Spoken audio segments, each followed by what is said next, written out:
We are live, and right now we want to kick things off today by being transparent with you, DBL Nation. Today we're choosing not to talk about Melania Trump's jacket. Everyone else is, but not here at DBL. And why, you may wonder, because we want to focus on the migrant children who have been separated from their families.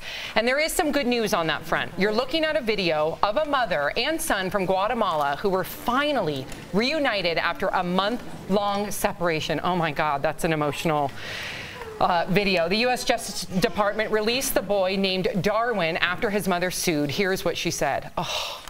Me puse a llorar cuando lo vi, porque es el único hijo que tengo.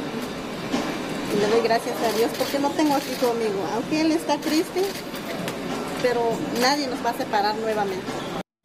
Wow, that reunion is one of about 500 that have taken place since May, and according to multiple sources, but there are still a lot of questions about what's going to happen to the other 1,800 kids. What an emotional video. I can't even begin to put myself in that mother's shoes.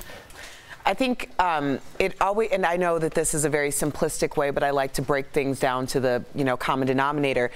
When you have lost sight or you are uncertain where your child is and you are reunited, like I remember being lost and my mom like seeing me the first moment and just rushing to me and holding me so tight, and that was after maybe 5 minutes. So the idea of it being after a month or more is just, it should be emotional. It should be emotional to everyone. Yeah, you can't even relate 1 second and correlate it to a month. But for more on this, we are joined by author, CNN commentator, and TV host Van Jones.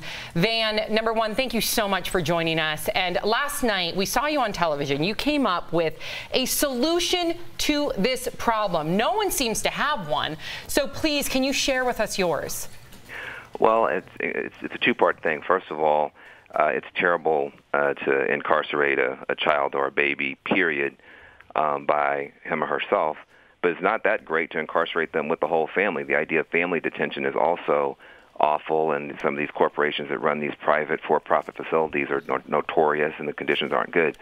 There's a better way out, which is something called community accompaniment, where you actually place refugee families with American families, with U.S. citizen families, and they're responsible for helping those folks get back to court on time and all that. It costs about $50 a day as opposed to $800 a day to lock up a whole family, and about 93 to 96% of those families actually wind up coming to court and doing everything that they're supposed to do. So it's cost-effective, it's more humane, it works from the point of view of the court system, but we aren't even talking about the humane options that are working. We're trying to figure out which brutal, inhumane thing we should be doing when really we shouldn't be doing any of it. Van, do you think it's likely that these families will be able to reunite with their kids at some point? I hope so, but I think that people need to get their heads wrapped around what it would actually take. The president needs to appoint a czar, a special czar for family reunification. That person needs to be in the White House, need to have real staff, need to have interagency authority to make these agencies come in there and explain where these kids are and how to get them. Bureaucracies don't fix themselves. You've got to have somebody who can be held accountable with a deadline of 15 days or 30 days to get this done. If we just leave it the way that it is, HHS will do one thing, ICE will do something else, Department of Homeland Security will do something else, and nothing will change. Wow. Yeah, I couldn't agree with you more. Van Jones is the host of The Van Jones Show, Saturdays on CNN. Van, thank you so much for taking the time to talk with us. Well, thank you.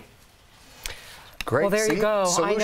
I know. I like Solutions. that. I'm so sick of this divisiveness, Al. I feel this way, you feel that way, but at the end of the day, these are people, these are families. How do we bridge the gap and have a solution? I think we've all been in relationships, or a lot of us are currently in relationships. If you think about the arguments that you have in your relationships, you might argue about which way to go to the movies, what you're going to see, what dinner, where you should go to dinner, but you're probably arguing about something from 8 years ago that you have, and I think that's where we are with liberals and conservatives. Right now we're arguing about immigration, but it's kind of about guns, and the gun argument is kind of about gay rights, and we're kind of having these tiny arguments about a larger ideology, and I think because we're so busy doing that, we haven't figured out, like, let's make a plan.